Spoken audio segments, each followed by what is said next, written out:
अस्सलाम वालेकुम, मैं हूं शाहजेब खानजादा। रेड अलर्ट्स और वार्निंग्स के बावजूद पाकिस्तान में दहशतगर्दी के वाक़यात में मुसलसल इजाफा हो रहा है और कलअदम तहरीक तालिबान पाकिस्तान इस वक्त पाकिस्तान की सिक्योरिटी से मुताल्लिक एक बहुत बड़ा ख़तरा बन चुकी है। और अब नए साल के पहले महीने में ही खैबर पख्तूनख्वा के दारुल हुकूमत में दहशतगर्दी का अफसोसनाक वाक़या पेश आया है।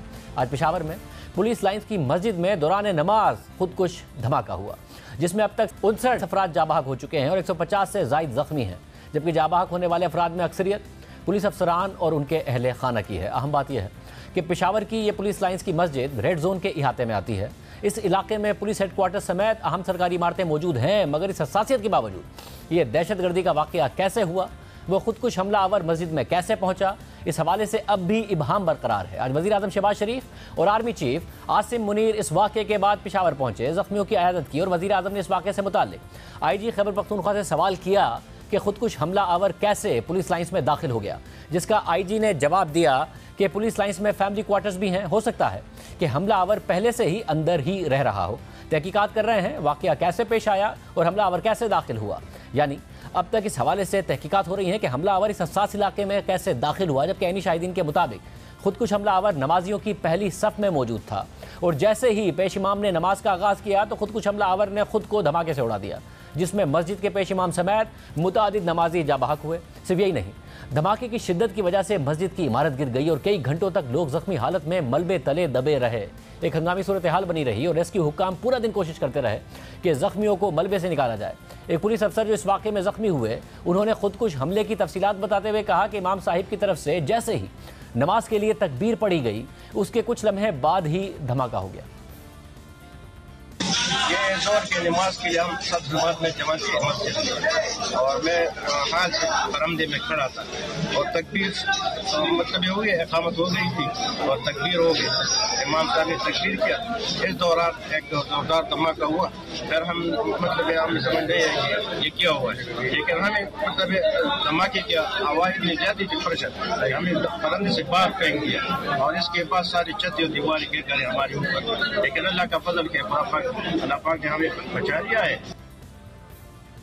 इस वाक़े की जिम्मेदारी कलअदम तहरीक तालिबान पाकिस्तान ने कबूल कर ली है, जो गुज़िश्ता कई सालों से पाकिस्तान के खिलाफ दहशतगर्दी के वाक़यात में मसरूफ़ है। और 2022 में जब तहरीक तालिबान पाकिस्तान से पाकिस्तान की साबिका हुकूमत के मुज़ाकरात नाकाम हुए तो TTP ने पाकिस्तान के खिलाफ एक बार फिर से ऐलान जंग कर दिया। फिर जून 2022 में मौजूदा हुकूमत और TTP के दरमियान बातचीत हुई और सीज़ फायर का मुआहदा किया गया, मगर बाद में वो भी नाकाम हो गया और कलअदम तहरीक तालिबान 2022 में पाकिस्तान के खिलाफ सबसे बड़े थ्रेट के तौर पर उभर कर सामने आई। और 2 जनवरी 2023 को पाकिस्तान की कौमी सलामती कमेटी ने एक हंगामी इजलास तलब किया, जहां मुआशी चैलेंजेस के साथ साथ दहशतगर्दी के चैलेंजेस का जायजा लिया गया और वाज़ेह किया गया कि दहशतगर्दी के खिलाफ अब पूरी रियासती ताकत के साथ निपटा जाएगा। 2 जनवरी को कौमी सलामती कमेटी के एलामिया के मुताबिक वज़ीर आज़म ने इस बात पर जोर दिया है कि दहशतगर्दी के खिलाफ जंग को वफाकी और सूबाई हुकूमतें नेशनल एक्शन प्लान के तहत लीड करेंगी और अफवाज पाकिस्तान दहशतगर्दी की रोकथाम और साजगार माहौल के लिए अपनी खिदमत सर अंजाम देंगी। सूबाई अपेक्स कमेटियों को बहाल किया जाएगा। कानून नाफिज करने वाले इदारों बिलखुसूस CTD को मतलूबा सलाहियतों के साथ जंगी बयार तक लाया जाएगा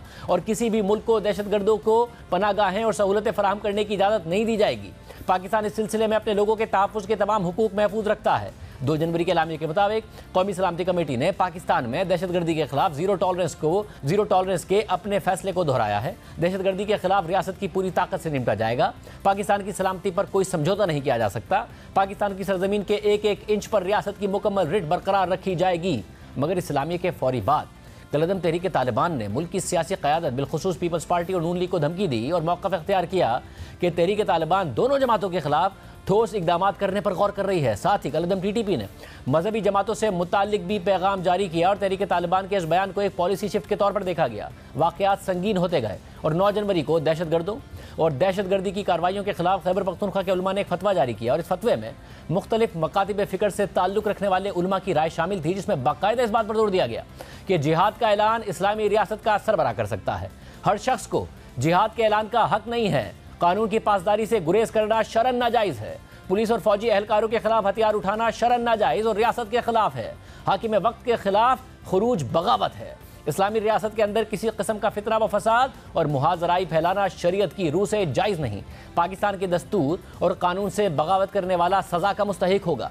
मगर इस फतवे के बाद भी آج کالعدم تحریک طالبان نے مسجد میں نمازیوں کو نشانہ بنایا اور حال ہی میں کالعدم تحریک طالبان اپنے بیانات میں واضح کر چکی ہے کہ وہ پاکستانی ریاست کے خلاف اقدامات کرتی رہے گی، جبکہ حکومت مسلسل اس بات پر زور دیتی رہی ہے کہ افغانستان کالعدم تحریک طالبان کی پناہ گاہ بن چکا ہے اور دہشت گرد وہیں سے آ کر پاکستان میں کارروائی کرتے ہیں۔ افغان حکومت کا موقف ہے کہ یہ حملے پاکستان سے ہی ہو رہے ہیں، اور جب افغانستان میں طالبان کی حکومت آئی تو اس کے بعد پاکستان میں تحریک طالبان کو ری سیٹل کیا گیا۔ سابق وزیر اعظم عمران خان خود یہ بار بار کہہ چکے ہیں